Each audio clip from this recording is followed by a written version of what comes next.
Hello student, आज हम पढ़ेंगे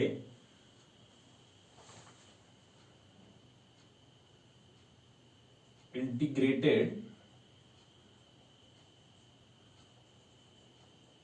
rate law and half life period of chemical reaction. आज हमारे पास दो टॉपिक हैं जिनके बारे में हम सीखेंगे और पढ़ेंगे। Integrated rate law and half life period. Clear? इससे पहले हमने केमिकल काइनेटिक्स में बात की थी, ऑर्डर ऑफ रिएक्शन के बारे में, मॉलिक्यूलरिटी ऑफ रिएक्शन के बारे में, और हमने पढ़ा था कि रेट कांस्टेंट की हम यूनिट कैसे निकाल सकते हैं डिफरेंट ऑर्डर के लिए। वैसे ही हमारे पास इंटीग्रेटेड रेट लॉ है और हाफ लाइफ पीरियड है। दो हमारे पास बहुत इंपॉर्टेंट चीजें हैं जो कैलकुलेशन में और न्यूमेरिकल्स में हमारे पास बहुत ज्यादा हेल्पफुल है। तो इंटीग्रेटेड रेट लॉ देखने से पहले हम सिंपल सा देखते हैं। जब हम किसी रिएक्शन के लिए, सपोज ये रिएक्शन है A+B, है ना, इसका स्टोइकियोमेट्रिक कोएफिशिएंट B था, ये हमारे पास किसका फॉर्मेशन कर रहा है? प्रोडक्ट। किसका फॉर्मेशन कर रहा है? प्रोडक्ट का फॉर्मेशन कर रहा है। तो हम रेट क्या लिख रहे थे? रेट इक्वल टू लिख रहे थे K इंटू A का मोलर कंसंट्रेशन की पावर P एंड B का मोलर कंसंट्रेशन की पावर Q, ऐसे ही कुछ कर रहे थे। तो ये जो रेट इक्वेशन है, इसको भी तो रेट लॉ बोलते हैं ना। इस रेट इक्वेशन या रेट लॉ को बोलते हैं डिफरेंशियल रेट इक्वेशन। क्या नाम देते हैं इसको? Differential rate equation. क्या नाम देते हैं इसको? Differential rate equation. क्या नाम देते हैं? Differential rate equation. इस डिफरेंशियल रेट इक्वेशन में जब हम क्या करते हैं, या हमने कहा था रेट को हम कैसे भी निकाल सकते हैं, minus delta R upon delta T, या हम इसको रेट बोल सकते हैं ना। तो इस डिफरेंशियल रेट इक्वेशन में जो हम ये रेट ऑफ रिएक्शन निकालते हैं, जहां पे इंस्टैन्टेनियस रेट ऑफ रिएक्शन निकालते हैं, अगर आपको ध्यान होगा हम यहाँ पे कैसे निकालते हैं इसको? Slope of the tangent at point T, है ना। तो हम स्लोप की हेल्प से इसकी वैल्यू निकालते थे हम लोग ग्राफिकल रिप्रेजेंटेशन में। तो जो स्लोप था टेंजेंट पॉइंट का था, जो टी पॉइंट पे जो स्लोप ऑफ टेंजेंट था, उससे हम क्या करते हैं, इसकी वैल्यू निकालते थे। और उसकी वैल्यू से थोड़ा हमारे पास रेट इक्वेशन और ऑर्डर ऑफ रिएक्शन लिखना थोड़ा डिफिकल्ट हो जाता है। वो थोड़ा वहां पे प्रॉब्लम आती है, हम उसको आसानी से लिख नहीं सकते हैं। तो उस डिफिकल्टी को दूर करने के लिए हमारे पास एक ऐसा रिलेशन की जरूरत है जो डायरेक्ट हमारे पास रेट कांस्टेंट है, रेट ऑफ रिएक्शन को क्या करे, गिवन अमाउंट के साथ क्या करे, रिएक्टेंट की रिलेट करे, और डायरेक्ट हमारे पास रेट ऑफ रिएक्शन या उसकी वैल्यू क्या आ जाए, हमारे पास डायरेक्ट कैलकुलेट हो जाए। तो इसलिए हमारे पास क्या पड़ती है? इंटीग्रेटेड रेट लॉ की क्या पड़ती है? जरूरत पड़ती है। और जो रेट इक्वेशन हम इससे पहले क्या कर रहे थे, रेट इक्वेशन रेट लॉ पढ़ रहे थे, उसको हम क्या नाम देते हैं? डिफरेंशियल रेट इक्वेशन या डिफरेंशियल रेट लॉ बोलते हैं। क्लियर?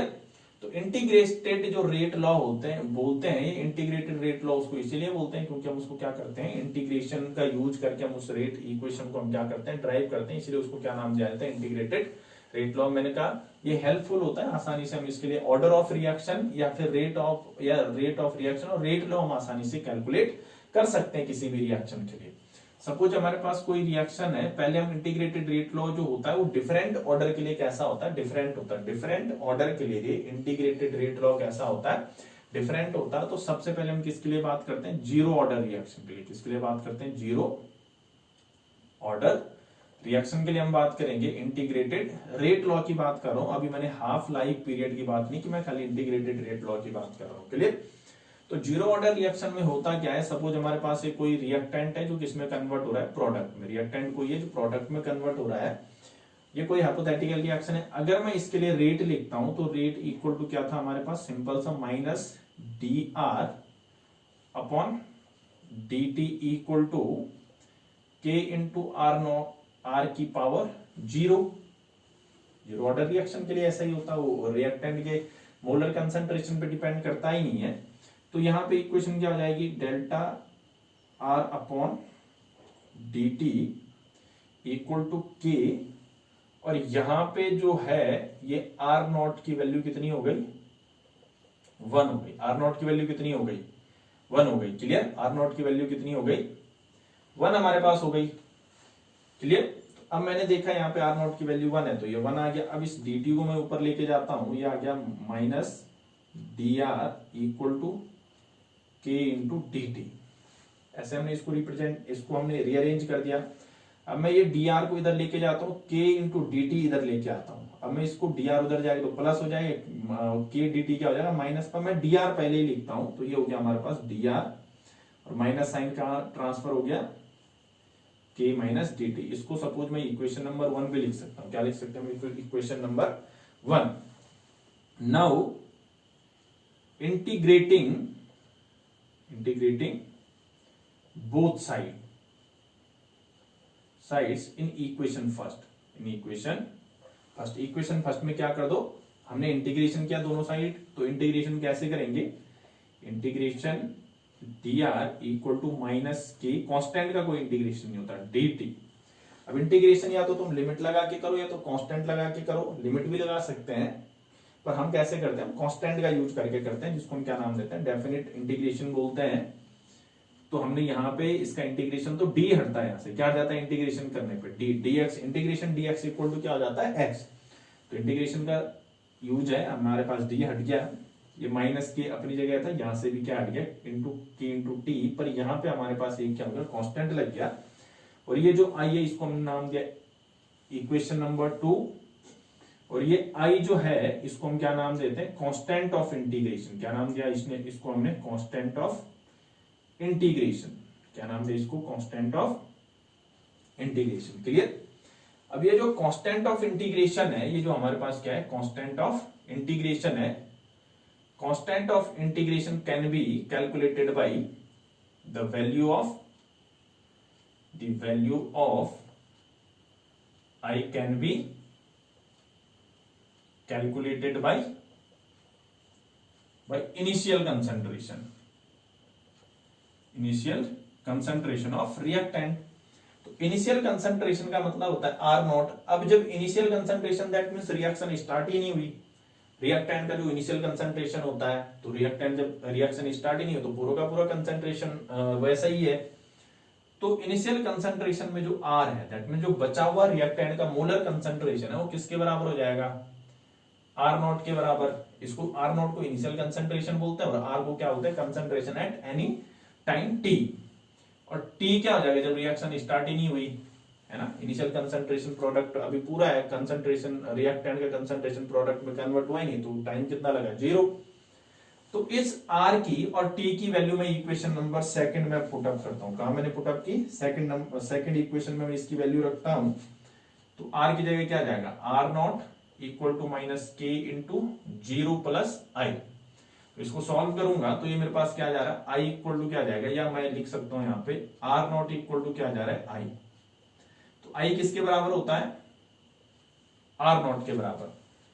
अब आई की value, put the value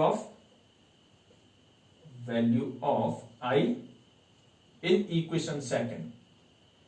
equation second में हमने क्या कर दी, इसकी वैल्यू पुटअप कर दी, तो हमारे पास क्या हो जाएगा, ये आर अपनी जगह है, क्लियर, ये माइनस के टी प्लस आर नॉट। अब ये आर उधर लेके जाओ, ये के टी इधर लेके आओ, तो ये क्या हो जाएगा, K T equal to are naught minus R. K equal to क्या हो जाएगा, के क्या है, रेट कांस्टेंट है, के क्या है हमारे पास, रेट कांस्टेंट, टी है टाइम, तो ये R naught minus R upon T. इसी को बोलते हैं इंटीग्रेटेड रेट लॉ। कौन सा रेट है ये, इंटीग्रेटेड रेट इक्वेशन या integrated rate equation for zero order reaction. Integrated rate equation for zero order reaction हमने किया क्या, minus D R upon D T equal to के इंटू आर की पावर 0, क्योंकि वो कंसंट्रेशन पे डिपेंड नहीं कर रहा, तो minus D R upon D T equal to क्या हो गया, 0, क्योंकि आर की वैल्यू 0 थी तो इसकी वैल्यू 1 हो गई। हमने क्या किया, इसको थोड़ा मैंने रीअरेंज किया, ये डी आर हम उधर ले गए, minus K into D T इधर ले आए, तो ये माइनस हो गया, प्लस हो जाएगा, पर मैंने इस प्लस वाले को लिखा पहले, मैंने इसको लिखा पहले, अरेंज करके लिखा, कोई फर्क नहीं पड़ता। तो D R equal to minus K into D T, तो integrating both sides in equation number first, मैंने इंटीग्रेशन किया, इंटीग्रेशन हमने क्या यूज किया, कांस्टेंट लगा के यूज किया। हम लिमिट भी लगा सकते थे, आर नॉट, पहली लिमिट क्या, अपर लिमिट आर नॉट और लोअर लिमिट क्या हो जाएगी आर। तो हमेशा जब इंटीग्रेशन हटाते तो आर नॉट माइनस आर भी कर सकते हैं, यहाँ पे लिमिट लगा के उसने डायरेक्ट भी हो जाना था, हमने कांस्टेंट का यूज किया। तो आर इक्वल टू माइनस के टी प्लस आई, आई क्या है वहां पे, कांस्टेंट ऑफ इंटीग्रेशन। पर आई को कैलकुलेट करते कैसे हैं, the value of I can be calculated by the initial concentration. Initial मतलब रिएक्शन का अभी कोई स्टार्ट हो ही नहीं, रिएक्टेंट का कंसंट्रेशन पूरा का पूरा वैसा ही है, तो जो बचा हुआ कंसंट्रेशन होगा आर हो किसके, आर नॉट के बराबर, टी क्या हो जाएगा 0। दोनों की वैल्यू हमने यहाँ पे पुटअप की, तो I equal to are not आया। आर नॉट की आई की वैल्यू हमने कहां पे रखी, इक्वेशन नंबर सेकंड पे रखी, तो आर इक्वल टू माइनस के टी प्लस आर नॉट, तो K T equal to are naught minus R, K equal to are naught minus R upon T. तो ये हो गया जीरो ऑर्डर ऑफ रिएक्शन के लिए इंटीग्रेटेड रेट लॉ। अब हम बात करते हैं हाफ लाइफ पीरियड की बात करते हैं, किसकी बात करते हैं, हाफ लाइफ पीरियड। बहुत आसान हमारे पास ये टॉपिक है, और नाम से ही पता चल जाता है कि किसी भी केमिकल रिएक्शन को 50% कंप्लीट होने के लिए, किसी भी केमिकल रिएक्शन को 50% कंप्लीट होने के लिए जितना टाइम लगता है उसी को उसकी रिएक्शन की क्या नाम देते हैं, हाफ लाइफ टाइम या हाफ लाइफ पीरियड भी बोलते हैं। क्या नाम देते हैं इसको, हाफ लाइफ टाइम और हाफ लाइफ पीरियड। तो हाफ लाइफ टाइम और हाफ लाइफ पीरियड होता है क्या, टी हाफ से इसको रिप्रेजेंट करते हैं। किसी भी केमिकल रिएक्शन को 50% कंप्लीट होने के लिए जितना टाइम लगता है उसी को हम क्या नाम देते हैं, टी हाफ बोलते हैं। और अगर कोई 100% हो गई तो उसको टी 100% बोलेंगे, है ना। तो टी हाफ हमने कहा था, और या ऐसा भी बोल सकते हैं कि रिएक्टेंट का 50% कंसंट्रेशन प्रोडक्ट में कन्वर्ट होने, किसी रिएक्टेंट का 50% कंसंट्रेशन प्रोडक्ट में कन्वर्ट होने के लिए जितना टाइम लगता है उसी को हम क्या नाम देते हैं, टी हाफ देते हैं। क्लियर। अब हमने देखा था यहाँ पे ये जो इंटीग्रेटेड रेट लॉ था जीरो ऑर्डर रिएक्शन के लिए, यही से हम टी हाफ निकालते हैं, K equal to are naught minus R upon T. अब अगर ये 50% हो गया, when reaction complete 50%, अगर रिएक्शन कितनी कंप्लीट हो गई 50%, ये भी लिख सकते हैं when 50% reactant convert into the product, तो वहां पे T क्या हो जाएगा, T किसके बराबर हो जाएगा, T हाफ के बराबर, आधा इस टाइम लगेगा, पूरे टाइम का आधा टाइम लगेगा। और ये जो हमारे पास R है, बचा हुआ कंसंट्रेशन जो रिएक्टेंट है किसके बराबर है, आर नॉट अपॉन टू हो जाएगा। अब इन दोनों की वैल्यू रखो यहाँ पे इंटीग्रेटेड रेट लॉ पे, टी की भी और आर की वैल्यू भी रखो, तो के इक्वल टू क्या हो जाएगा, के इक्वल टू हो जाएगा हमारे पास R naught minus R naught by two upon T half. T half मैंने ऊपर कन्वर्ट किया तो ये 2t हाफ हो जाएगा। अब इसको मैं डायरेक्ट सॉल्व आप कर सकते हैं, उसको आसान है वो, टी हाफ ऊपर आ गया, ये कन्वर्ट हो गया इधर, तो ये ऊपर आ जाएगा। ये क्या बचा हमारे पास, आर नॉट, इसको सॉल्व करके आर नॉट अपॉन 2 के मैं नीचे ले गया, तो ये हुआ क्या, T half equal to are not upon 2 K. हरी बात समझ में, तो ये ऊपर हुआ था, ये 2 हाफ और 2 टी हाफ होना था उसमें, तो 2 टी हाफ और टी हाफ हमने ऊपर ले गया, के नीचे आ गया, तो ये क्या हो जाएगा, T half equal to are not upon 2 K. तो स्मॉल के है ये किसके लिए, half life period of the reaction for zero order reaction. अब इस रिएक्शन से हमें दो चीजें पता चलती है कि the T half is directly proportional to initial concentration of reactant और inversely proportional to the rate constant. हमेशा याद रखने, क्वेश्चन भी पूछा जाता है कि जो जीरो ऑर्डर रिएक्शन का है ये डायरेक्टली प्रोपोर्शनल टू होता है, किस पे डिपेंड होता है, आर नॉट पे, इनिशियल कंसंट्रेशन पे डिपेंड करता है, और इनवर्सली प्रोपोर्शनल टू होता है किसका, रेट कांस्टेंट का। हरी बात समझ में। तो ये हमारे पास integrated rate law and half life period हो गया किसके लिए, जीरो ऑर्डर रिएक्शन के लिए, और आसानी से हम इसको कैलकुलेट कर सकते हैं। और इनके बेस पे बहुत बारी क्वेश्चन भी पूछे जाते हैं, तो डायरेक्ट हम इनका इन फॉर्मुलों का यूज करके क्या कर सकते हैं, न्यूमेरिकल क्या कर सकते हैं, सॉल्व कर सकते हैं। क्लियर। तो यहां आप लोग इसको कॉपी कर सकते हैं।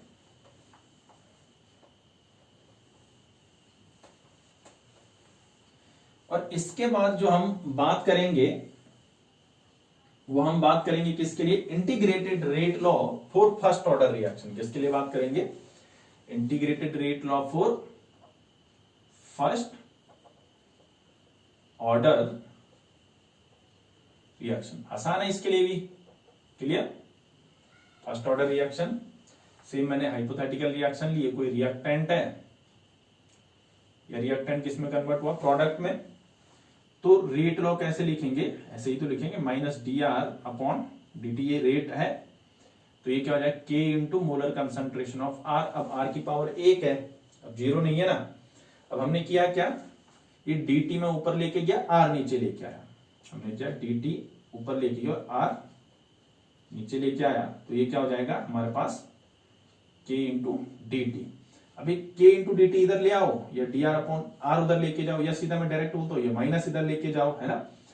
मैंने कहा ये इधर लेके आए हम, तो ये क्या हो जाएगा माइनस, ये वाला इधर लेके गए तो क्या हो जाएगा प्लस। पर मैं लिखता इसको पहले हूं, कोई फर्क नहीं पड़ता उससे, तो मैंने इन दोनों को रीअरेंज कर दिया, तो ये क्या आया आर, और ये माइनस साइन किधर चले गया, minus K into D T. Clear. Integrating both side, integrating both side. अब इस इक्वेशन का दोनों साइड इंटीग्रेशन करो, बोथ साइड्स, तो ये क्या आ जाएगा integration D are upon are equal to minus K into D T. अब हमेशा याद रखना integration dx upon x equal to होता है नेचुरल लॉग x। कितना होता है, integration of dx upon x equal to क्या होता है, नेचुरल लॉग x होता है। तो यहां पे हमारे पास क्या हो जाएगा, आप लोगों को दिख रहा होगा, हमने कहा integration D are upon are equal to minus K into D T. Integration of D x upon x equal to क्या था, नेचुरल लॉग एक्स, और डी टी का मेरे को पता है टी। तो ये क्या हो जाएगा, यहाँ पे हमारे पास हो जाएगा natural log R equal to minus K into T plus I. ठीक, और आई क्या है हमारे पास, कांस्टेंट ऑफ इंटीग्रेशन। आई क्या है हमारे पास, कांस्टेंट ऑफ इंटीग्रेशन। जो इंटीग्रेशन करने पे हमने कांस्टेंट लगाया वो आई है, और value of I, value of I calculated by R naught. R naught की हेल्प से हम इसको कैलकुलेट कर सकते हैं। इनिशियल कंसंट्रेशन जो है, अब जब इनिशियल कंसंट्रेशन होता है जहां पे रिएक्शन अभी स्टार्ट नहीं हुई है, पूरा का पूरा रिएक्टेंट का कंसंट्रेशन वैसे ही बचा हुआ है, तो वहां पे जो आर है वो किसके बराबर होता है, आर नॉट के बराबर हो जाएगा। अभी रिएक्शन हुई नहीं ना, तो आर नॉट पूरा का पूरा वैसे ही बचा हुआ है। और जो टी है वो कितना है, 0। जब रिएक्शन हुई तो टाइम लगा ही नहीं। अब इन दोनों की वैल्यू कहां रखो, इस वाली इक्वेशन में रखो जरा। अब हमारे पास ये क्या हो गया, नेचुरल लॉग आर की जगह आर नॉट आ गया, माइनस के इंटू 0 प्लस, अच्छा नेचुरल लॉग आर अपनी जगह है ना, अच्छा सॉरी, ये नेचुरल लॉग आर हो गया, ये हमारे पास क्या आ गया आई। तो ये आ जाएगा हमारे पास आई इक्वल टू क्या हो जाएगा, नेचुरल लॉग आर नॉट, क्योंकि ये के इंटू 0 क्या हो जाएगा, 0 हो जाएगा। अब इस आई की वैल्यू हमने कहां रखनी है, इसी इक्वेशन नंबर में। आई की वैल्यू कहां रखो, इस वाली इक्वेशन में, इक्वेशन नंबर फर्स्ट है second. Put the value of I in equation first. ये जो भी आपकी ये वाली इक्वेशन, यहां पे रखो आई की वैल्यू क्या हो जाएगा, natural log R equal to minus K into T plus natural log R naught, ऐसा ही हो जाएगा। क्लियर। अब हमने क्या किया, ये नेचुरल लॉग आर को उधर लेके जाओ, के टी को इधर लेके आओ, तो ये क्या हो जाएगा, K into T equal to natural log R naught minus natural log R. अब हमें पता है, अब हमको पता होता है कि L N X minus L N Y equal to क्या होता है, एक्स अपॉन, या log X minus log Y equal to क्या होता है, लॉग एक्स अपॉन वाई। तो वैसा ही हम यहां पे भी करेंगे, ये रूल है किसका, लॉगरिथम का। तो हमने किया क्या, ये K T equal to natural log R not upon natural log R, ये के में नीचे लेके जाता हूं तो ये क्या हो जाए 1 upon T natural log R not upon R. तो ये हमारे पास इंटीग्रेटेड रेट लॉ है, किसके लिए, फर्स्ट ऑर्डर रिएक्शन के लिए। इसको बोलते हैं इंटीग्रेटेड रेट लॉ और फर्स्ट ऑर्डर रिएक्शन, है ना। और इसको मैं कॉमन लॉगरिथम में भी लिख सकता हूं, जहां पे बेस वैल्यू कितनी होती है लॉग की, 10। तो natural log X equal to, अगर मैं बेस वैल्यू, नेचुरल लॉग की तो बेस वैल्यू ई होती है, अगर मैं बेस वैल्यू 10 में इसको कन्वर्ट करता हूं तो ये क्या आ जाएगा, इसको मल्टीप्लाई कर दे 3.2303 लॉग बेस वैल्यू 10 एक्स। तो वैसे ही मैं यहां पे भी कर दूंगा, तो के इक्वल टू क्या हो जाएगा 2.303 upon T log R not upon R. तो ये क्या हो गया हमारे पास, ये हो गया हमारे पास integrated rate law for first order reaction. तो K equal to 2.303 upon T log R not upon R. K हमारे पास रेट कांस्टेंट, T हमारे पास टाइम है, लॉग आर नॉट हमारे पास क्या है, इनिशियल कंसंट्रेशन, और R का है हमारे पास कंसंट्रेशन जो टाइम T पे हमारे पास बचा हुआ होता है। क्लियर? तो ये हो गया integrated rate law for first order reaction. Integrated rate law for first order reaction आप इसको देख सकते हैं, एक बार हम फिर से देख सकते हैं। हमने कहा था ये minus D R upon D t, इसको रेट बोलते हैं, इक्वल टू के इंटू आर की पावर 1 है। हमने इसको क्या किया, इसको रीअरेंज किया, minus D R upon are equal to के इंटू डी। मैंने इसको फिर से ट्रांसफर किया, के इंटू डी को इधर ले आया, डी आर अपॉन आर को उधर लेके गया, पर मैंने लिखा इसको पहले minus K into D T वहीं पे है। मैंने दोनों साइड इंटीग्रेशन किया। इंटीग्रेशन कौन सा किया हमने, डेफिनेट इंटीग्रेशन किया, जहां पे हम लोग क्या करते हैं, कांस्टेंट यूज करते हैं। आप लिमिट यूज भी कर सकते थे, आर नॉट और आर की हम लिमिट लगा सकते हैं यहाँ पे, उसको भी यूज कर सकते थे। तो हमें पता है integration d x upon x equal to L N x होता है। तो एल एन आर की जगह मैंने लगा दिया, और integration of d are upon d r का मैंने n l natural log r लगा दिया, माइनस के T plus i, i integration constant था, ये हमारे पास कैलकुलेटेड बाय इनिशियल कंसंट्रेशन। तो इनिशियल कंसंट्रेशन वहां पे आर क्या हो जाएगा, आर नॉट के बराबर हो जाएगा, टी 0 हो जाएगा। यहाँ पे हमने वैल्यू पुट अप करके आई की वैल्यू क्या, नेचुरल लॉग आर नॉट निकाली। तो put the value of I in equation number first, natural log R equal to minus के T plus natural log R naught. तो K T equal to L N minus R naught minus L N R naught minus L N R. हमें पता है logarithm का function है log x minus log y equal to होता है log x upon y। हमने यहाँ पे वैसे ही क्या रीअरेंज किया, log k equal to 1 upon t, natural log r not upon r आया। अगर ये बेस वैल्यू e के साथ है, ये भी सही है, ये भी सही है, दोनों में से कोई भी यूज कर सकते हैं। क्लियर? तो k इक्वल टू हमने कॉमन लॉगरिथम बेस वैल्यू 10 में इसको कन्वर्ट किया, तो k equal 2.303 upon t log r not upon r। ये इंटीग्रेटेड रेट लॉ आ गया किसके लिए, फर्स्ट ऑर्डर रिएक्शन के लिए। अब थोड़ा हम देखते हैं यहाँ पे कि जो हाफ लाइफ पीरियड है फर्स्ट ऑर्डर रिएक्शन के लिए, उसको कैसे निकालेंगे, वो भी अलग होता है इसके लिए, फर्स्ट ऑर्डर रिएक्शन के लिए, जैसे जीरो ऑर्डर रिएक्शन के लिए अलग से था।